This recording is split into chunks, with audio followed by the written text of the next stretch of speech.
YouTube'ga qo'ygan birinchi qism videoyimda o'zi bitta video qilib chiqarmoqchi edim. Prosta dastur yaxshi ishlamagani sababli xotiracha to'lib qolgan ekan.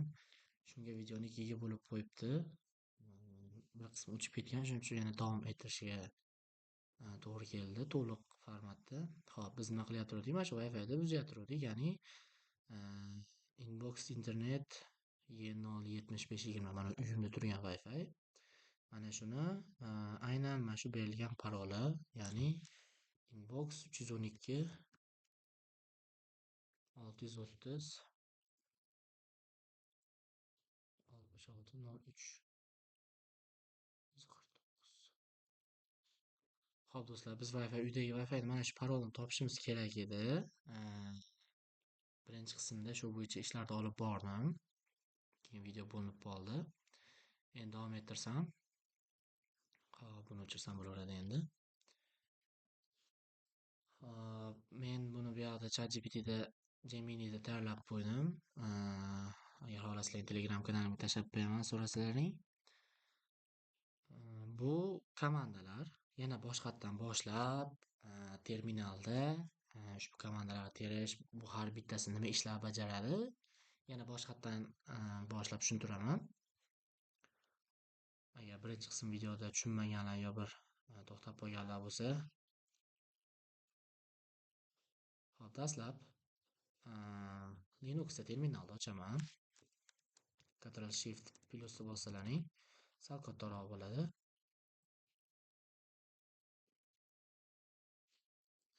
Sudo va kali. Buni passwordi kalini hamdan keyin kirib ketadi.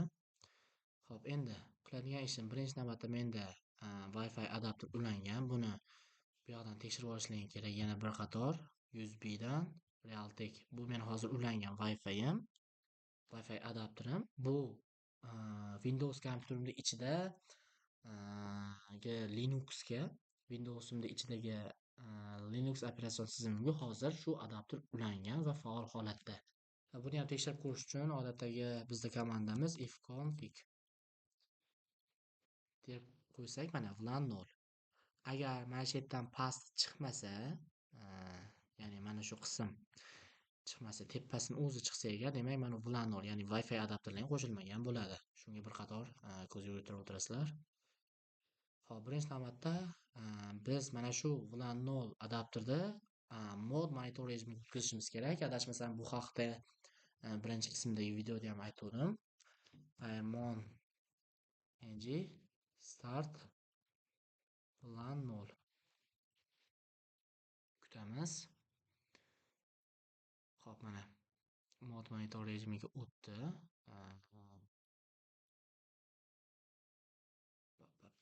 Yana bir marta tekshirib qo'yaylik. ifconfig.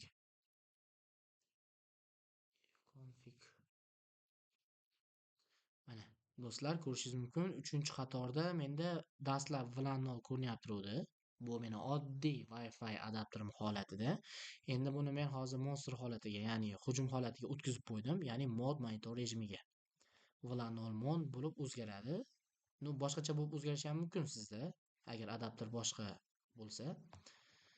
Xo'p, mana yerda mode monitor Realtek ishlayapti. Xo'p, endi nima qilaman? Dastlab men adapterimda mod monitor rejimiga o'tkazdim. Endi u VLAN 0 nomi bilan Linuxga tanildi va Linux operatsion tizimi ichida VLAN 0 mon bo'lib adapter nomlanib ishla boshlagan. Endi Airmon ng bu atrofdagi barcha tarmoqlarni tekshirish va ro'yxatini chiqarish. Atrofimda qanaqa Wi-Fi'lar borligini ko'rishim uchun shuni nusxa olaman. Va bu yerga Ctrl Shift va. Xo'p, do'stlar, shu joyda bir narsani unutmasligimiz kerak. Xo'p, hozir. Xo'p, mana shu yerda bir narsani aytib o'tishim kerak. Mabodo yana birinchi qismda aytdimmi yo'qmi? Linuxda operatsion tizim ichida birorta matnni nusxa olish uchun yoki bo'lmasam nusxa olingan matnni joylash uchun men hozir mana yerda Gemini dan komandalar nusxa olib, buni terminalga tashlayapman. Buning uchun Gemini dan belgilab Ctrl C.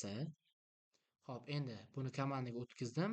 Komandaga o'tkazishda shu yerda turganda yana bir marta ko'rsataman. Nusxa olingan narsa Ctrl Shift o'sha Ctrl Shift V ni bosalaring, komanda qo'yiladi. Enter bosib qo'yamiz. Hop, menda o'zi atrofimda bir dona Wi-Fi bor xolos. U ham bo'lsa, mana shu boya qidirayotgan Wi-Fi'imiz. Ekranda ko'rsatib o'tgandim. Buni mana bu Mac manzili menga kerak bo'ladigani va bu kanali. Bu channel deb chiqadi, kanali. Xo'p, endi men keyingi ishimni nima qilishim kerak? Mana bu komanda bssid. Hop, do'stlar, men hozir bu yerda bir ish qilib o'tdim, ya'ni bu fonlik ilovasi bo'ladi. Bu nima uchun kerak? Menda telefonimni kompyuterga bog'lash uchun. Hozir men mana bu narsani Gemini'ni telefonimni ochib olganman. Telefonni nusxalasam kompyuterda joylayman. Xo'p, davom etamiz. Ro'yxatga olish ketyapti. Menda kerakli Wi-Fi chiqdi. Endi Ctrl S ni bosaman. Bu yerda nima deyapti? Atrofdagi Wi-Fi topdim. Endi tanlangan tarmoqni poylash va handshake o'tkazishni boshlash. Xo'p, qaytamiz. Aerodump ng bssid va menda mana inbox Wi-Fi'da Mac manzili belgilayman. Ctrl Shift S orqali nusxalaman va Ctrl Shift V orqali qo'yaman. -S ya'ni bu channel degani va u channelda 7 turibdi. 7 ni yozaman. -W shunchaki uy deb qo'yaman. Qaysi Wi-Fi? Planol mod. Planol mod bizda уже mod monitor rejimiga o'tgan Wi-Fi holati. Wi-Fi adapteri. Xo'p, enter. Enter bosgandan keyin yaxshilab e'tibor berasizlar. Hozir bu holat men poylayapman mana shu Wi-Fi'ni. Nechta qurilma ulangan, yo nima bo'lgan. Va men endi bu yerda ikkinchi terminalni ochaman. Kattalashtiramiz. Ctrl Shift plusni bossalaring kattalashadi. Endi bunda ham root huquqini olaman. Sudo kali. Hayron bo'lmanglar, o'zi parol yozganda ko'rinmaydi. Xo'p, bu yerga endi nima yozaman? AirPlay ng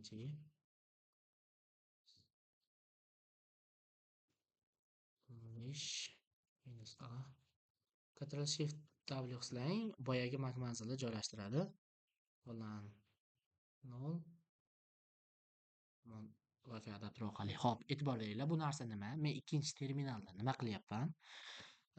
Birinchi terminalga qarasalaring, men yerda nechta iste'molchi ulangan, nechtasi foydalanyapti ko'rsatib turadi. Endi ikkinchi terminalda men shunday ish qilishim kerakki, ikkinchi terminalimda aynan shu Wi-Fi mana shu Mac manziliga ega Wi-Fi adapteriga, Wi-Fi routeriga men 15 marta o'chirish signalini yuborishim kerak. Bu soniyalar, millisoniyalar ichida sodir bo'ladi. Bu routerga 15 marta soniyasiga o'chirish buyrug'ini beradi.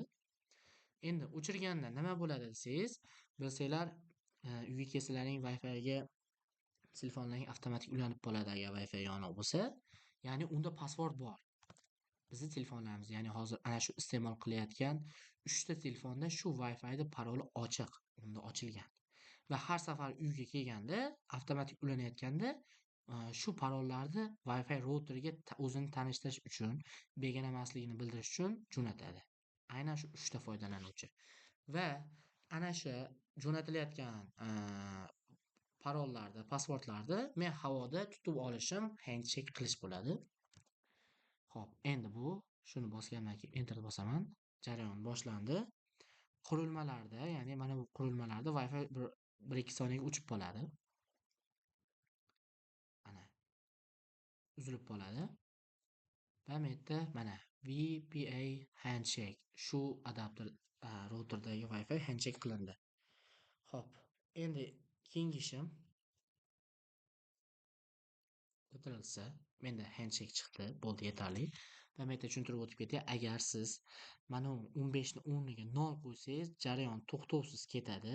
To'xtatmagunizcha o'sha Wi-Fi o'chiq turadi. Hech kim ulana olmaydi, hech kim foydalana olmaydi.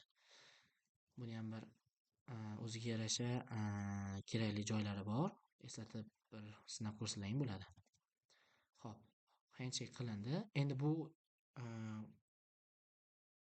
hozir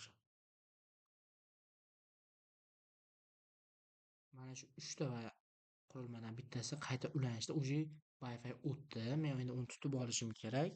Buning uchun menga hozir Ganzip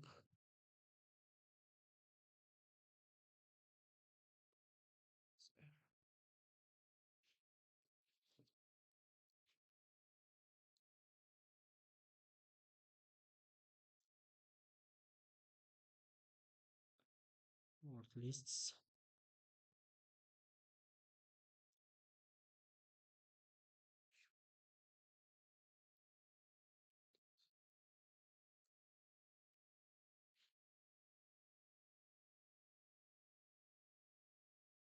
bosaychi. Xo'p, e'tibor beringlar. Agar tushunmaslar, misol uchun men hozir mana shu yerda tushunmadim desam, buni belgilayman, Ctrl Shift S qilaman va mana bu yerga tashlayman. Menda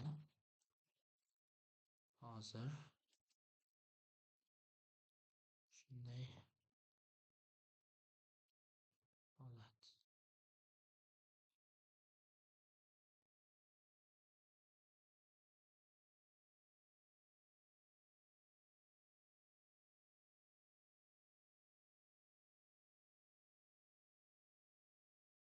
Gemini.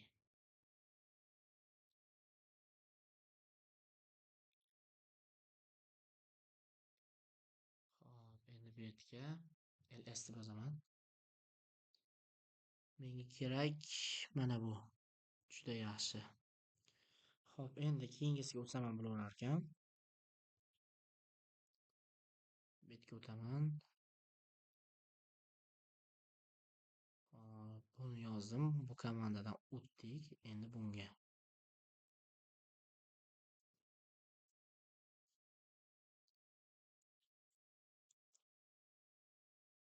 Ana boshlandi.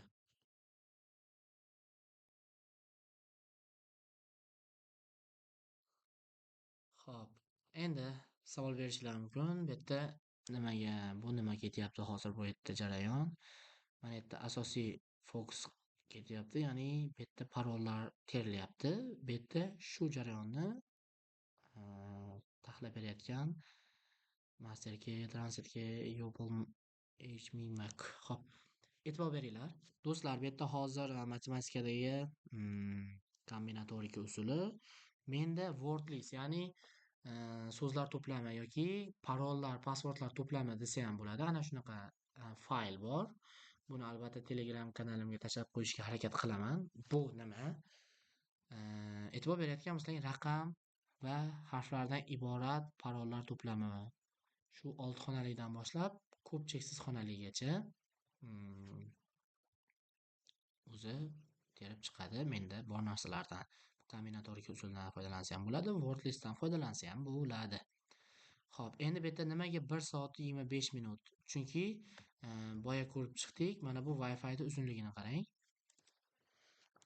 Odatda 23:03:05 yoki bo'lmasam ko'pchilik uydagilar misol uchun Sanjon 2006 deb qo'yishi mumkin. Bu oddiy parol, lekin mana bu eng murakkab. Va Instagram uchun shu joyda ham bildirib o'tsam bo'ladi. Mana shu password eng qiyin password topishlardan biri hisoblanadi. Va uni yanada murakkablashtirish uchun oxiriga undov yokida so'roq qo'yishingiz mumkin. Va mana bu yerdagi inbox bilan berilgan ushbu katta hajmdagi password ham raqamlar ko'p, ham harflar katta va harflar soni ham ko'p bo'lgani uchun uni topish uchun kombinatorika usulda 1 soatdan ortiq vaqt ketadi. Ha, do'stlar, bilaman. Shu joyga kelib, "Voy, muncha qiyin ekan" deyishingiz mumkin, lekin men bilgan yo'l shunaqa va Xudo xohlasa boshqacha yo'llarni ham topib qo'yaman. Shu joyda reklama qilib o'tsam ham bo'ladi. Keyingi jarayon shu orqali chiqadi. Уже parolni chiqib bo'lgandan keyin jarayon to'xtab, o'zim yerda sizga berib qo'yadi. Mana password, Wi-Fi nomi bu, Wi-Fi router MAC manzili shu deb berib qo'yadi.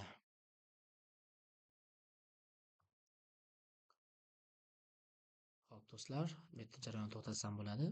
Sizlarda oxirigacha boshlang, o'zi beradi Wi-Fi passwordini. Endi bir narsani tushunib o'taylik. Mana shu yerda bu bitta hozir terminalda kombinatorika usulida aynan mana shu passwordlarni birma-bir terib chiqish usuli. Bu nima uchun kerak desalaring, buni yana bitta foydali joyi bor. Bu kombinatorika usuli aynan Instagram serverini buzish uchun kerak. Bu ertak emas, haqiqatda bor. O'zim ham ikkita hisobda buzib kirdim. Buni qanday qildim desam, diqqat bilan eshiting. Instagram akkaunti, Instagram server, birorta akkauntga kirishda harakat qilsangiz, 5 tadan ortiq urinish qilsangiz, sizni IP manzilingizni bloklab qo'yadi.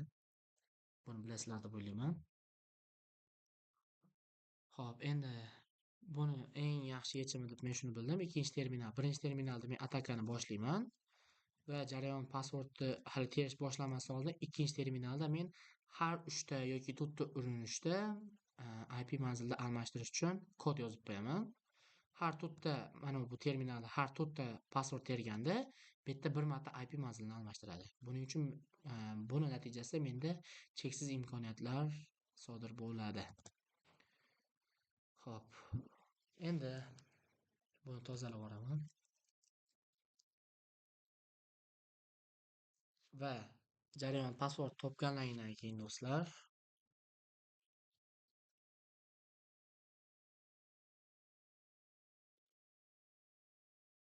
birinchi terminalimiz bu. Password topgandan keyin bir narsani unutmanglar. Wi-Fi adapteri yaxshi ishlab turish uchun, uzoqqa yetish uchun boya biz Wi-Fi adapterini hujumchi rejimiga o'tkazib qo'ydik, ya'ni mod monitor rejimiga. Endi uni orqaga qaytarib qo'yishimiz kerak. Firemon birinchi start deydik, endi stop deymiz. Stop bilan 0. Hozir adapter nomi bilan 0. Endi uni o'tkazsam oddiy holatga o'tadi. Tekshiramiz. Mana bilan 0 holatida. Bo'ldi do'stlar. Ya'ni o'zingiz qilsangiz ham bo'ladi.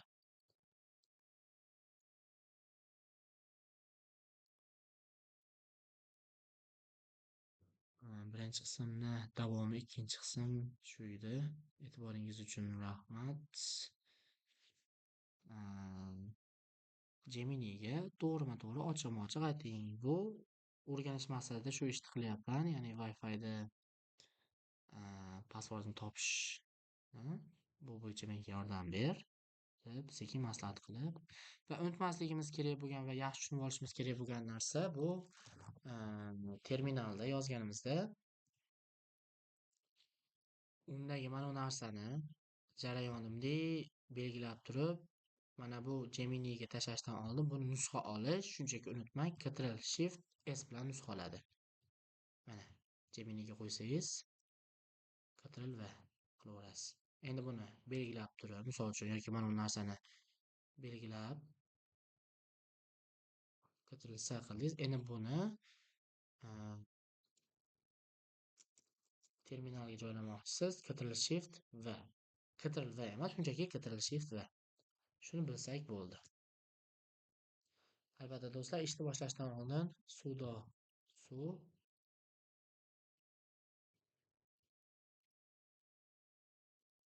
kali doimgidek apt update qilib olishimiz kerak. Chunki Linux bilamiz har soniya, har daqiqa, har soatda har xil yangilanishlar kelib turadi.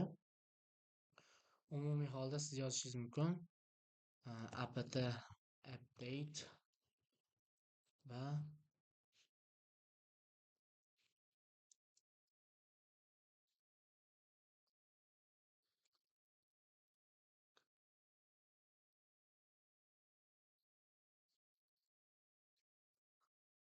siz bir 10-15 minutcha kuting, yangilanish yetib olsin, iloji bo'lsa. Xo'p, barchaga rahmat. Sizlar bilan Abbosxon Odiljonov bo'ldi. Like va podpiska tugmasini bosib qo'ysangiz, kanalim rivojlanish endi ochildi, endi boshlayapman bunaqa yangiliklarni. Va joylab borishga harakat qilaman. Keyinchalik agarda o'xshasa va yoqsa, video tushunarli bo'lgan bo'lsa, kommentariyada izoh qoldiringlar. Men Instagram akkauntni qanday qilib buzib kirish haqida video darslik tayyorlagan bo'lardim. Buning uchun bizga kerak bo'ladi terminal, Hydra va DVWA start. Ya'ni brute force, o'sha mashhur brute force usuli. Xo'p, barchaga rahmat do'stlar. Sizlar bilan Abbosxon Odiljonov bo'ldi. Like va podpiska hamda izohlarni sizni kutib qolaman. Fikrlaringizni yozinglar. Rahmat barchaga.